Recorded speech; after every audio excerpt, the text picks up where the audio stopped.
His Excellency, Mr. Putin, President of the Russian Federation,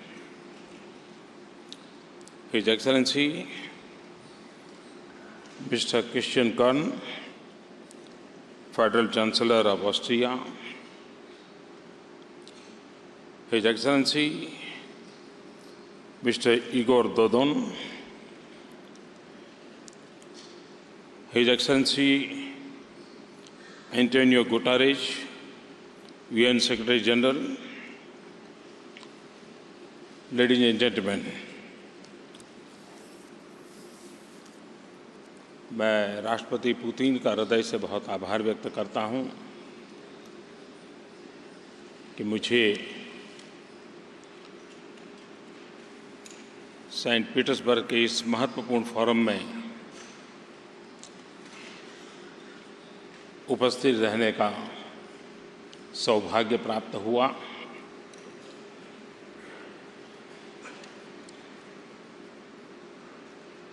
president Putin का ये homeland है, खूबसूरत शहर है और बहुत ही गर्मजोशी से मिलने जुलने वाले यहाँ के लोग हैं।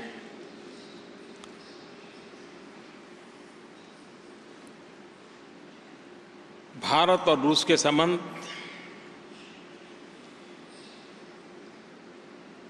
चहुं दिशा में बहुत तेज गति से आगे बढ़ रहे हैं।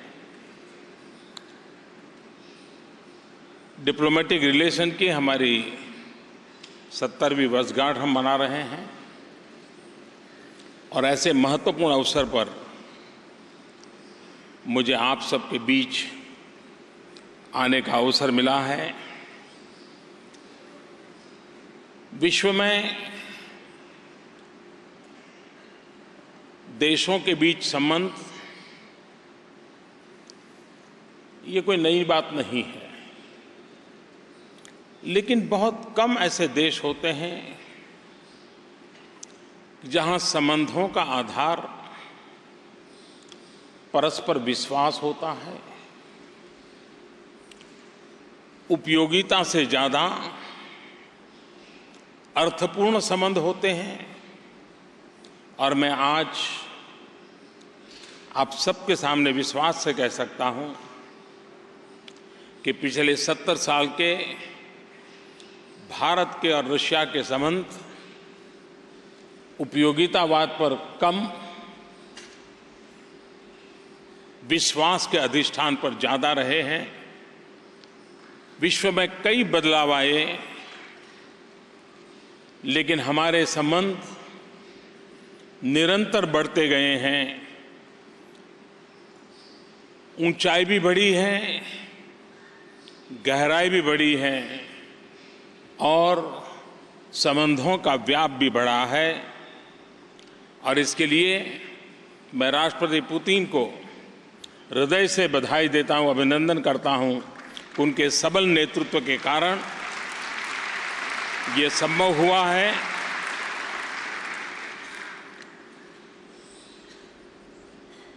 मैं आपके बीच में हूं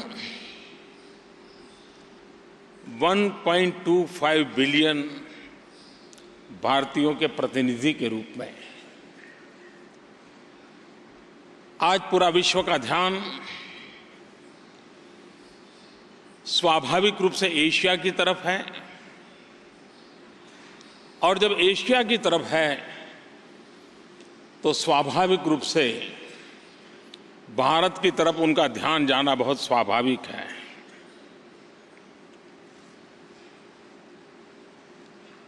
पिछले 3 वर्ष से मुझे प्रधानमंत्री पद पर सेवा करने का मौका मिला है। 3 दशक के बड़े लंबे अंतराल के बाद भारत में पूर्ण बहुमत वाली एक मजबूत और स्थिर सरकार चुन करके आई है और उसके कारण जीवन के हर क्षेत्र में प्रगतिशील विचार के साथ निर्णय करने की दिशा में हम तेज गति से आगे बढ़ रहे हैं। आज भारत का जीडीपी वार्षिक दृष्टि से 7% है और दुनिया की बड़ी इकोनॉमी में तेज गति से आगे बढ़ने वाली इकोनॉमी ये आज हिंदुस्तान की है। भारत ने पिछले कम समय में अनेक सुधार किए हैं। मिनिमम गवर्नमेंट, मैक्सिमम गवर्नेंस, इस मूलभूत बात को लेकर के रेड टेपिज्म नहीं, रेड कारपेट, इन मकसद को पार करने की दिशा में हमने कई रिफॉर्म्स किए हैं। और एक बात निश्चित है कि जब पॉलिटिकल विल होता है, पॉलिटिकल स्टेबिलिटी होती है, क्लियर विजन होता है, तभी रिफॉर्म की संभावना बनती है। और जब ब्यूरोक्रेसी वाइब्रेंट हो, प्रोएक्टिव हो, in tune with the decision making body के साथ हो, तो परफॉर्म करती हैं। और लोकतांत्रिक व्यवस्था में रिफॉर्म हो, परफॉर्म हो, अब जब जनभागीदारी बढ़ती है तब ट्रांसफॉर्म होता है। और आज भारत ट्रांसफॉर्मेशन की दृष्टि से तेज गति से सफलतापूर्वक आगे बढ़ रहा है। भारत एक इतना बड़ा विशाल देश है, 100 से ज़्यादा भाषाएं हैं, 1700 से ज़्यादा डायलेक्ट्स हैं। विविधता ये हमारी विशेषता है, विविधता हमारी शक्ति है। पिछले कई वर्षों में इन विविधताओं के साथ फेडरल स्ट्रक्चर के कारण अनेक विविध कानून, खास करके टैक्सेशन में, एक राज्य में एक कानून, दूसरे राज्य में दूसरा कानून, तीसरे राज्य में तीसरा कानून। और अगर किसी कंपनी को 3-4 राज्यों के साथ एक साथ काम करना हो तो अनेक कानूनों से निपटना पड़ता था। मैं आज खुशी के साथ कह सकता हूं कि बड़े लंबे अंतराल से हमारे यहाँ GST, goods and service tax के कानून की में सुधार लाने की दिशा में मशक्कत चल रही थी। हमने उसको कानूनी तौर पर प्रक्रिया पूर्ण कर ली है और 1 जुलाई आने वाले महीने में भारत में जीएसटी लागू हो जाएगा। और उसके कारण देश के सभी राज्यों में, पूरे देश के हर कोने में एक ही प्रकार की टैक्सेशन सिस्टम होगी, जो मैं समझता हूं किसी भी निवेशक के लिए और विशेष करके विदेश के निवेशक के लिए बहुत ही उपकारक होती है। जैसे राष्ट्रपति पुतिन कह रहे थे, मेरा भी कन्विक्शन है कि आने वाला युग टेक्नोलॉजी ड्रिवन है। टेक्नोलॉजी जन सामान्य का एक हिस्सा बन चुका है। तब हम एक डिजिटल इंडिया मूवमेंट लेकर के चल रहे हैं। जिस प्रकार से टेक्नोलॉजी और खास करके डिजिटल वर्ल्ड मानव जीवन पर प्रभाव पैदा करता है, उसी प्रकार से हम इस बात को सचेत रहना होगा कि डिजिटल डिवाइड किसी भी सोसाइटी में बहुत बड़ा संकट पैदा कर सकता है। और इसलिए विकास की इस यात्रा में इस बात पर हमको ध्यान केंद्रित करना होगा कि हम किसी भी स्थिति में सामाजिक व्यवस्था में डिजिटल डिवाइड को पैदा न होने दें। और इसलिए भारत में डिजिटल इंडिया का मूवमेंट चल रहा है। भारत के सामान्य से सामान्य व्यक्ति को उसका लाभ मिले। भारत ने फाइनेंशियल इंक्लूजन के लिए एक बहुत बड़ा बल दिया है। हिंदुस्तान का गरीब से गरीब व्यक्ति भी अर्थव्यवस्था की मूल धारा में हो, और उसके लिए फाइनेंशियल इंक्लूजन के इस काम के तहत हमने प्रधानमंत्री जन धन योजना के तहत हर हिंदुस्तानी को बैंक व्यवस्था से जोड़ना, टेक्नोलॉजी का उपयोग करते हुए हमने biometric identification of each and every citizen, उस पर हमने बड़ा सफलतापूर्वक काम किया है और उसके कारण हम क्वालिटी ऑफ लाइफ में चेंज लाने के लिए सरकार के निर्णयों के, राष्ट्र के विकास के, आर्थिक प्रगति के सारे लाभ गरीब से गरीब व्यक्ति को पहुंचे, इसके लिए जैम योजना को लेकर के आगे बढ़ रहे हैं। Jan Dhan, that is about the financial inclusion, Aadhaar, that is the biometric identification, and M for mobile governance, and that represents the digital world. इस जैम योजना के तहत आर्थिक विकास का लाभ गरीब से गरीब व्यक्ति को कैसे मिले, उस दिशा में हम काम कर रहे हैं। हमारी सरकार बनने के बाद हमने निर्णय, जब मिनिमम गवर्नमेंट मैक्सिमम गवर्नेंस की बात करते हैं, तो हमने एक निर्णय ये भी किया कि कानूनों की जान कैसे कम की जाए। और आपको खुशी होगी कि मेरी सरकार को अभी 1100 दिन नहीं हुए हैं, लेकिन अब तक हमने करीब 1200 से भी ज़्यादा कानून हमने खत्म कर दिए हैं, जिन कानूनों की आज के समय में आवश्यकता नहीं थी। ये रिफॉर्म की दिशा में एक महत्वपूर्ण हमारा कदम रहा है। भारत ग्लोबल बेंचमार्क को लेकर के आगे बढ़ना चाहता है। विश्व को किसी भी कोने से किसी को भारत में अगर निवेश करना है, भारत में अपना नसीब आजमाना है, भारत की जो शक्ति है उस शक्ति को अपने विकास की यात्रा में जोड़ना है, तो ग्लोबल बेंचमार्क होना बहुत जरूरी है। और उसके लिए ease of doing business, world bank उसका रेटिंग करता है और मुझे खुशी है कि इतने कम समय में हमने ईज ऑफ डूइंग बिजनेस के अंदर काफ़ी सफलता प्राप्त की है। आपको जानकर के प्रसन्नता होगी कि 3 साल के भीतर भीतर ईज ऑफ डूइंग बिजनेस को टारगेट बनाते हुए हमने करीब 7,000 नए रिफॉर्म्स किए हैं फेडरल गवर्नमेंट में। हमारे यहाँ स्टेट गवर्नमेंट के अंदर रिफॉर्म जो किए हैं वो अलग है।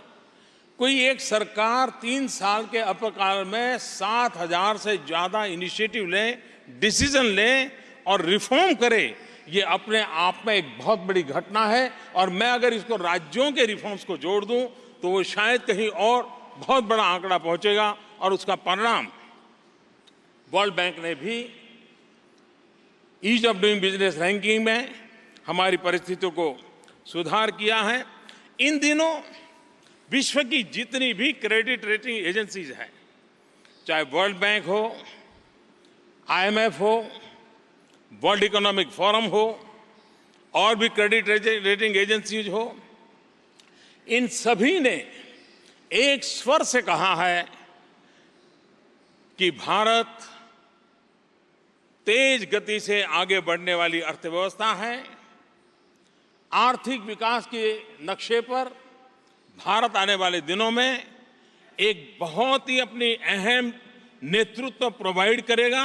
ये भाव दुनिया की सभी एजेंसीज ने हमारे लिए प्रकट किया है। हमने फॉरेन डायरेक्ट इन्वेस्टमेंट के संबंध में भी कई सुधार किए हैं। कॉम्पिटिटिवनेस को और अधिक अवसर मिले। कॉम्पिटिटिवनेस में हमने जो कदम उठाए उसके कारण हमारे रैंकिंग में भी बहुत बड़ा सुधार आया है। और मुझे खुशी है कि फॉरेन डायरेक्ट इन्वेस्टमेंट में हमारे देश में पहली बार इतनी बड़ी मात्रा में फॉरेन डायरेक्ट इन्वेस्टमेंट को हम आकर्षित कर पाए हैं। और दुनिया ने, क्रेडिट रेटिंग एजेंसी ने कहा है कि विश्व के अंदर FDI के लिए जो उत्तम डेस्टिनेशन है, उन उत्तम डेस्टिनेशन में भारत दुनिया में पहले 3 सबसे फेवरेबल इन्वेस्टमेंट डेस्टिनेशन के रूप में सारी क्रेडिट रेटिंग एजेंसी ने इसको स्वीकार किया है। भारत जैसा देश, ये बात सही है कि दुनिया के इन्वेस्टर आते हैं तब सिक्योरिटी उनकी सबसे पहली आवश्यकता होती है। जो भी इन्वेस्टमेंट करे, जो वो रिस्क लें, और उसके लिए सिक्योरिटी बहुत आवश्यक है। भारत कि वाइब्रेंट जुडिशियल सिस्टम ये अपने आप में उसकी एक बहुत बड़ी गारंटी है। और भारत में अंग्रेजी भाषा का भी सहज उपयोग होने के कारण कानूनों का इंटरप्रिटेशन करने के लिए दुनिया को कोई दिक्कत नहीं आती है।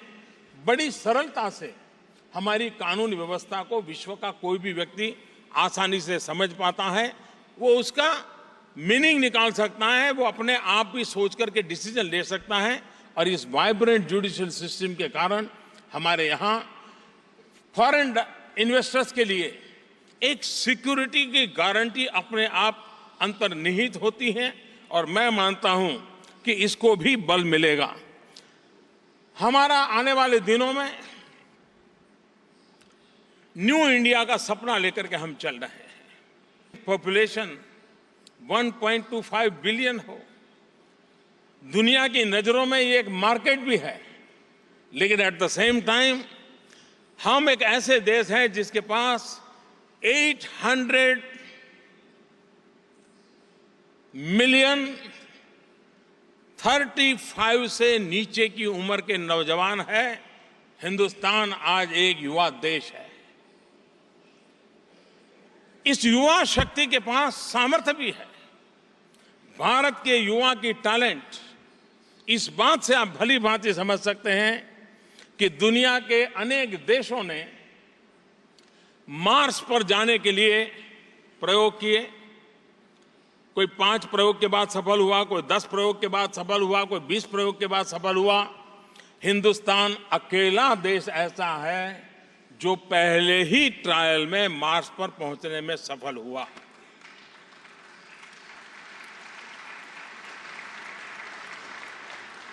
लेकिन अब ज्यादा ताली एक और बात पर आपको बजानी पड़ेगी, और वो ये है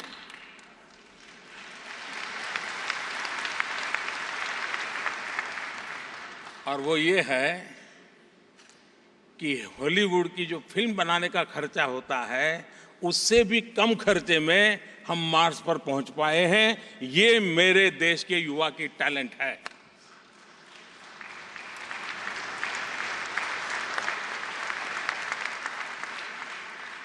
human resource development, skill development, ये हमारी प्राथमिकता है। स्किल इंडिया, और हम उस न्यू इंडिया की ओर देखते हैं जहां मैं जॉब सीकर तैयार करना नहीं चाहता हूं, मैं ऐसी पीढ़ी तैयार करना चाहता हूं जो जॉब क्रिएटर हो। मैं ऐसे नौजवानों की फोर्स तैयार करना चाहता हूं जो दुनिया की जो रिक्वायरमेंट है उस रिक्वायरमेंट को पूर्ण करने वाले सामर्थ्य के साथ मेरे देश के नौजवान उस प्रकार से उनका डेवलप। और मैं इसलिए विश्व के स्किल डेवलपमेंट क्षेत्र में काम करने वाले, ह्यूमन रिसोर्स डेवलपमेंट क्षेत्र में काम करने वाले उन सबको निमंत्रित देता हूं कि आइए 800 मिलियन 35 से नीचे की उम्र का यूथ जो ग्लोबल रिक्वायरमेंट को पूरा करने की पूरी सामर्थ्य रखता है। और भारत की पहचान आईटी के कारण है, लेकिन आईटी से भी ज्यादा अनेक क्षेत्रों में भारत का नौजवान आज विश्व को बहुत कुछ दे सकता है। और मैं इसके लिए भी मैं आप सबको निमंत्रण देता हूं। भारत विकास की यात्रा में 3 प्रमुख पहलुओं पर बल दे रहा है, क्योंकि हमारा देश गांवों का देश है। बहुत तेजी से अर्बनाइजेशन हो रहा है। अर्बनाइजेशन के लिए हमें मोस्ट मॉडर्न इंफ्रास्ट्रक्चर की आवश्यकता है। 50 से ज्यादा शहरों में मेट्रो ट्रेन नेटवर्क की आवश्यकता है। Solid waste management, waste water treatment, 500 से ज्यादा बड़े शहर जिसकी जनसंख्या 5 लाख 10 लाख से ज्यादा है, ऐसे 500 शहर, उनका ट्रांसफॉर्मेशन करने के लिए हमें इस प्रकार के इंफ्रास्ट्रक्चर को निर्माण करना है। हमारे यहाँ रेल नेटवर्क दुनिया का 2nd लार्जेस्ट रेल नेटवर्क है, और प्रतिदिन मेरे देश में करीब 2.5 करोड़ लोग रेल के डिब्बे में होते हैं। दुनिया के कई देशों की जनसंख्या से ज्यादा लोग मेरे यहाँ रेल के डिब्बे में सफर करते हैं। इतनी बड़ा रेल नेटवर्क है। मुझे उस रेल नेटवर्क को एक्सपांड करना है, उसको अपग्रेड करना है, टेक्नोलॉजिकली अपग्रेड करना है, सेफ्टी की दृष्टि से उसको मोस्ट मॉडर्नाइज करना है। तो एक प्रकार से इंफ्रास्ट्रक्चर के क्षेत्र में भी बहुत बड़ी संभावना है। हमने क्लीन इंडिया मूवमेंट चलाया है। न्यू इंडिया के अंदर मेरी जो क्लीन इंडिया मूवमेंट है, उसमें एक 2500 किलोमीटर लॉन्ग गंगा रिवर, उस गंगा की सफाई, यूरोप के कई देश हैं जिन्होंने इसमें काफी महारत हासिल की है। उस गंगा की सफाई के बड़े अभियान में हम आधुनिक इन्वेस्टमेंट चाहते हैं, हम टेक्नोलॉजी चाहते हैं। दुनिया को एक नया अवसर देने के लिए हमारे पास व्यवस्थाएं तैयार हैं। मैं आप सबको निमंत्रण देता हूं। हमारी विकास के अंदर 3 पहलुओं पर हम बल देते रहे हैं। 1/3 agriculture, 1/3 manufacturing and 1/3 service sector. और जब मैं 1/3 एग्रीकल्चर सेक्टर कहता हूं, तब मैं बीज से लेकर के बाजार तक टेक्नोलॉजिकल इंटरवेंशन की कल्पना करके काम करता हूं। मैं यील्ड कैसे बढ़े, हमारी प्रोडक्शन क्वालिटेटिव कैसे बढ़े, और साथ साथ दुनिया होलिस्टिक हेल्थ केयर की ओर ध्यान दे रही है, तब हम ऑर्गेनिक फार्मिंग को बल देने की दिशा में प्रयास कर रहे हैं और उसमें तेज गति से हम आगे बढ़ रहे हैं। फूड प्रोसेसिंग, आने वाले नवंबर महीने में हम एक ग्लोबल लेवल की समिट कर रहे हैं फूड प्रोसेसिंग के लिए। भारत में वैल्यू एडिशन के लिए बहुत सारी संभावना है। आज यहाँ पर उस क्षेत्र में जुड़े हुए लोगों से मेरा निमंत्रण है कि फूड प्रोसेसिंग के क्षेत्र में आप आइए। भारत में स्काई द लिमिट, आप जिस क्षेत्र में जाना चाहें वहाँ संभावनाएं बची हैं। मैन्युफैक्चरिंग सेक्टर में हम मेडिकल डिवाइस मैन्युफैक्चरिंग में भारत में हम बल देना चाहते हैं, क्योंकि हमारी हेल्थ सेक्टर को हम गरीबों को सस्ते में दवाएं कैसे, आरोग्य की सेवाएं उपलब्ध कैसे हो। मैं चाहूँगा कि विश्व में मेडिकल डिवाइस को बनाने वाली जो कंपनियां हैं, उनको इन्वेस्टमेंट के लिए मैं भारत में निमंत्रण देता हूं। भारत अपने आप में एक बहुत बड़ा मार्केट है और उस मार्केट का फायदा उठाने के लिए मैं विश्व को निमंत्रण देता हूं। डिफेंस इक्विपमेंट मैन्युफैक्चरिंग, डिफेंस के क्षेत्र में भी कई क्षेत्रों में आवश्यकता होती है। हमने कई सुधार भी किए हैं। हमारे डिफेंस की रिक्वायरमेंट की कई चीजें हैं जिसको हमने डिफेंस के दायरे से बाहर निकाल दी हैं, जो सामान्य जन के उपयोग के लिए आती हैं, उसके लिए लाइसेंस की पद्धतियों से हमने बाहर निकाल दिया है। उस क्षेत्र में विश्व में बहुत सारी कंपनियों की महारत है, उनको भी मैं निमंत्रण देता हूं। उसी प्रकार से डिफेंस मैन्युफैक्चरिंग में भी, क्योंकि भारत स्वयं में अपने आप में एक बहुत बड़ा मार्केट है, उस मार्केट को दृष्टि से भी है मैं विश्व को निमंत्रित करता हूं कि आइए, भारत में डिफेंस इक्विपमेंट मैन्युफैक्चरिंग के क्षेत्र में भी मैं आपका स्वागत करता हूं। और जैसे मैंने कहा, सर्विस सेक्टर, भारत दुनिया के पुरातन देशों में से एक है। 5000 साल पुराना बंदर अगर कहीं देखना है, सी पोर्ट देखना है, तो हिंदुस्तान में है। 5000 साल पुरानी नगर रचना की जगह देखना है, प्लान अर्बन डेवलपमेंट देखना है, तो हिंदुस्तान में है। विश्व की पुरातन संस्कृति को जानना समझना है तो हिंदुस्तान में है। और हम टूरिज्म को बढ़ावा देना चाहते हैं, हॉस्पिटैलिटी इंडस्ट्री को बढ़ावा देना चाहते हैं, सर्विस सेक्टर के लिए हम इसको बढ़ावा देना चाहते हो। और जब मैं रशिया की धरती पर हूं, तब बॉलीवुड रशिया के घर घर में फेमस है। राज कपूर को तो शायद रशिया में कोई ऐसा नहीं होगा, नई पीढ़ी का भी ऐसा नहीं होगा जो भारत की बॉलीवुड की फिल्मों को नहीं जानता होगा। हमारी रीजनल फिल्में भी इतनी ताकतवर है और उसके लिए भी एक प्रकार से सर्विस सेक्टर का बहुत बड़ा स्कोप मेरे देश के अंदर है। हम मैन्युफैक्चरिंग के क्षेत्र में काम कर रहे हैं, तब भारत की अपनी एक विशेषता रही है, भारत की अपनी एक सांस्कृतिक विरासत रही है। और भारत की सांस्कृतिक विरासत ये है, ये हमारा कन्विक्शन है। 5000 साल पुराने जो शास्त्र हमारे यहाँ मौजूद है, वेद के नाम से जो जानते हैं, उसमें एक वेद अथर्ववेद पूरी तरह नेचर को डेडिकेटेड है, पर्यावरण को डेडिकेटेड है। 5000 साल पहले लिखा गया और उन इथोस को लेकर के हम चल रहे हैं। और इसलिए पर्यावरण की रक्षा हम ये मान करके चलते हैं, exploitation of the nature is a crime. ये हमारे चिंतन का हिस्सा है और इसलिए हम एक्सप्लॉइटेशन ऑफ नेचर उसको स्वीकार नहीं करते। हम मनुष्य को मिल्किंग ऑफ द नेचर से ज्यादा हमें हक नहीं है। और इसलिए हम हमारे मैन्युफैक्चरिंग सेक्टर में जीरो डिफेक्ट, जीरो इफेक्ट, जब मैं कहता हूं जीरो डिफेक्ट, बेंचमार्क हमारे ग्लोबल होने चाहिए ताकि उसमें कोई डिफेक्ट ना हो, उस प्रकार का हमारा निर्माण हो। और जीरो इफेक्ट मैं कहता हूं हमारी मैन्युफैक्चरिंग की कोई भी प्रक्रिया ऐसी ना हो जो एनवायरनमेंट पर इफेक्ट करती हो, एनवायरनमेंट का प्रोटेक्शन होता हो। उन बातों को लेकर के हम कर रहे हैं और आपको जानकर के खुशी होगी, हिंदुस्तान में आज जो ट्रेडिशनल एनर्जी के सोर्सेज है उस प्रकार काम से ज्यादा रिन्यूएबल एनर्जी के क्षेत्र में इन्वेस्टमेंट हो रहा है। हमने 2022 में 175 गीगावाट रिन्यूएबल एनर्जी, और उसमें भी मैं न्यूक्लियर को नहीं गिनता हूं, हम solar, wind, biomass, hydro, 175 gigawatt, ये कितना बड़ा टारगेट है, दुनिया को एक बहुत बड़ा न्योता है, क्योंकि हम पर्यावरण की रक्षा को लेकर के एक जिम्मेवारी के साथ काम करने वाले देश के रूप में आगे बढ़ रहे हैं। और ये हमारा सदियों पुराना कमिटमेंट है। जब दुनिया में ग्लोबल वार्मिंग की इतनी चर्चा भी नहीं थी और न ही कभी पेरिस एग्रीमेंट हुआ था, मैं गुजरात का मुख्यमंत्री था और कई वर्षों पहले गुजरात के मुख्यमंत्री के रूप में Gujarat was the 4th government in the world कि जिसने अलग क्लाइमेट डिपार्टमेंट बनाया था एनवायरनमेंट प्रोटेक्शन के लिए। तो मेरा हम लोगों का ये कमिटमेंट है और उस कमिटमेंट को लेकर के हम आगे चल रहे हैं।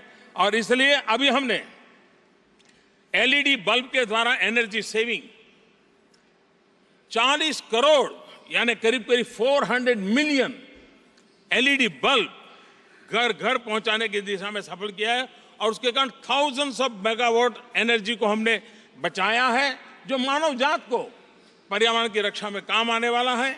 मैं समझता हूं कि जिन विषयों को मैं आज आपके सामने प्रस्तुत कर रहा हूं, दुनिया में और समस्याएं बहुत हैं, उन सारी समस्याओं की मैं चर्चा नहीं कर रहा हूं, लेकिन मैं आप सबको निमंत्रण देता हूं।